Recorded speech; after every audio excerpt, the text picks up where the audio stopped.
সপ্তাহ ব্যবধানে ঢাকা স্টক এক্সচেঞ্জের প্রধান সূচকে ২৭ পয়েন্ট যোগ করে নতুন বছর শুরুর পরের সপ্তাহে আরও প্রায় ৮৮ পয়েন্ট যুক্ত হয় ডিএসই এক্স ইন্ডেক্সে। তবে গেল সপ্তাহে আবার পতনে পড়ে ঢাকার পুঁজিবাজারের প্রধান সূচক কমেছে ৩৯ পয়েন্টের বেশি।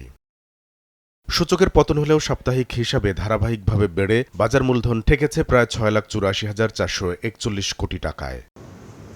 বাজার মূলধন বাড়লেও তালিকাভুক্ত ২১ খাতের কোম্পানির মধ্যে দৈনিক গড় লেনদেন কমেছে ব্যাংক, আর্থিক প্রতিষ্ঠান, প্রকৌশল, ওষুধ, টেক্সটাইল সহ ১৭টিতেই। তবে বিনিয়োগ টেনেছে বিমা খাতের কোম্পানি, যেখানে গেল সপ্তাহে ২০ খাতেই বেড়েছিল দৈনিক গড় লেনদেন।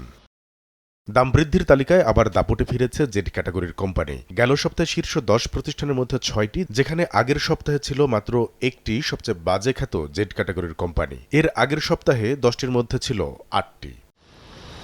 এ অবস্থায় সরকারি হিসাব সংরক্ষণকারী সংস্থা সিডিবিএল বলছে, গেল সপ্তাহে পুঁজিবাজারে বেড়েছে শেয়ার শূন্য বিও অ্যাকাউন্টের সংখ্যা। কামরুল হাসান সবুজ, সময় সংবাদ, ঢাকা।